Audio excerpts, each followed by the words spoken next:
Salut tout le monde, j'espère que vous allez bien. En ce qui me concerne, ça va plutôt pas mal. Alors comme d'habitude, on met les petits pouces et les petits je m'abonne. Ça sera gentil de votre part. Éventuellement partager la chaîne, ça sera sympa aussi. Si vous avez des amis qui aiment cuisiner, pourquoi pas, ça peut leur faire plaisir. Alors aujourd'hui, je vais vous montrer de la loubia d'agneau. Donc c'est une recette que je vais faire avec de l'agneau, des haricots blancs. Il y a pas mal d'épices là-dedans, donc je vous dirai ça au fur et à mesure après. De l'oignon, bon j'ai plus que ça en oignon, donc je mettrai un peu d'échalote. Tomate concentrée. Alors, vous pouvez mettre de la tomate fraîche, mais moi je préfère utiliser ça. Voilà, cette pulpe-là, pour faire une sauce de ce genre, elle est parfaite. Voilà, voilà. Alors c'est un plat que normalement je faisais avec de la souris d'agneau. Ça fait un moment que j'en cherche et je trouve juste que le prix, il est un peu abusé, quoi. Quand vous achetez un gigot d'agneau, bah, la souris elle en fait partie. Donc là, vous en trouvez à peu près à 16 € le kilo. Voilà, donc vous payez sur un gigot de 3 kg, vous avez 2 kg de viande, donc ce qui suffit pour quand même quelques personnes. Et à 16 € le kilo, vous voyez, donc c'est 2 kg de viande pour le prix de 16 x 3. Ce qui fait 48. 48 € pour 2 kg de viande. Vous voyez, c'est déjà 24 € le kilo. Mais le problème, c'est que ce truc tout seul, ils le vendent pareil, le même prix. Vous voyez, donc non, même pas, là c'est à presque 20 € le kilo. Il faut savoir que là, vous avez 50% d'os, parce que la souris d'agneau, il n'y a rien à manger dessus. Vous voyez, c'est... Donc là, vous faites le calcul. Là, sur... Là, j'ai à peu près 250 grammes, un peu plus, qui coûtent 11,19 €. Donc si j'arrondis, ça fait 250 x 4.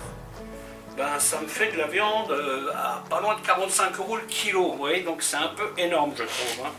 Alors, j'aime bien la souris d'agneau, mais de là à dire que c'est le meilleur morceau du gigot, je suis pas d'accord. Non. Donc là, ce que j'ai fait un mix. J'ai trouvé un morceau d'épaule avec le jarret de l'épaule et ce jarret-là. Donc là, pour vous dire, avec ces deux petits paquets, vous en avez pour 23 € de viande. 23 € de viande, on va enlever un peu plus de 30%. Donc vous voyez, ça c'est limite pas intéressant. Ok, ben écoutez, je vais vous montrer comment fabriquer tout ça et on se voit tout de suite. Voilà, donc on assaisonne un peu la viande. Donc là, vous voyez, le principe, c'est que tout cuit en même temps. Donc je vais déjà faire rissoler la viande tranquillement. Et pendant ce temps, je vais préparer le reste.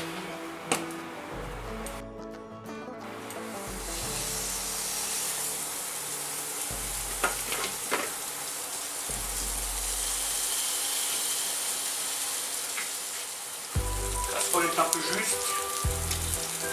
C'est pas la casserole intermédiaire malheureusement. C'est ça ou la marmite. Donc là on va bien insister sur le rissolage de la viande.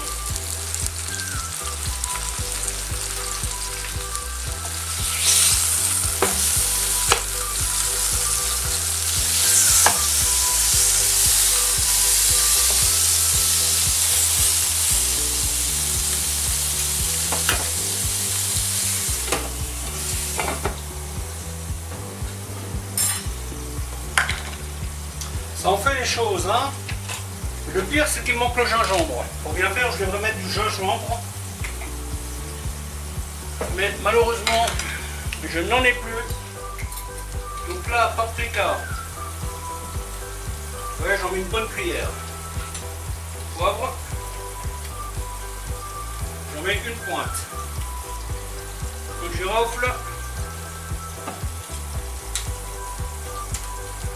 2 pièces. L'herbe de Provence, une demi-cuillère, piment de Cayenne, bonne pointe, Voilà, évidemment, vous faites comme vous aimez, hein, si vous aimez très fort ou pas fort. Hein, ça, c'est vous qui voyez. Hein. Cumin, je mets une bonne pointe. Curcuma. Voilà.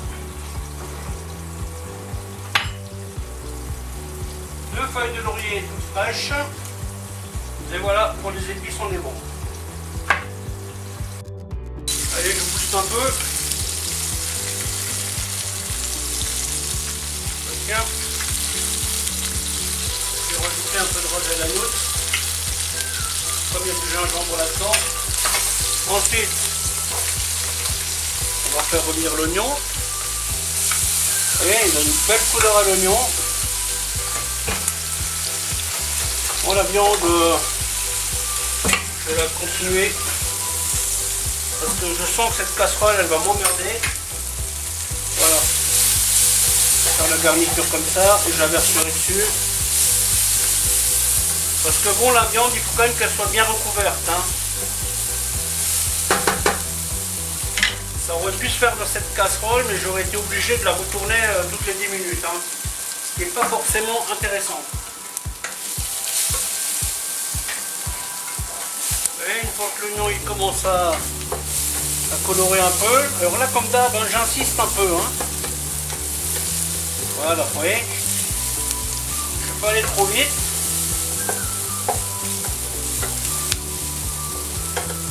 C'est ce qui va parfumer ma sauce. Les haricots blancs qui ont été trempés, bien entendu. Et je change l'eau en cours de route. Hein. Même quand il y a écrit le pas trempé, je vous conseille de les faire tremper quand même. Vous verrez, ça sera beaucoup plus digeste. Persil frais, coriandre frais. Vous voyez là, je m'embête pas, hein, je laisse les feuilles entières. J'ai oublié que j'avais du thym frais. On va pas se gêner, hein. On va remettre. Alors si comme moi vous mettez des herbes au congélateur, surtout ne les laissez jamais traîner dehors. Hein. Vous prenez, vous rentrez. Parce que sinon ça se transforme en bouillie. C'est pas très sympathique. Voilà, donc on met les carottes. Vous voyez là, la viande elle continue de rissoler de l'autre côté. C'est exactement ce qu'on veut. Ensuite je vais mettre les épices pardon. Et les épices, vous voyez, je vais les faire griller un petit peu aussi. Une fois que les épices sont grillées, on rajoute concentré de tomates que l'on fait griller un peu aussi. Ah là là, tous ces bons parfums là qui remontent. Tomates. Un peu d'eau. Sel, 2 fois ça. Les herbes. Et bien sûr, on n'oublie pas de l'ail. Voilà, ma viande est bien grillée. Je vais la recouvrir de sauce, de ce jus là. Je vais lui donner 15 minutes de cuisson et ensuite girer les haricots.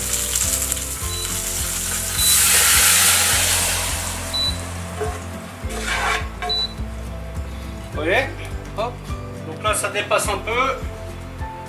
Je vais vraiment mettre à niveau. Hein.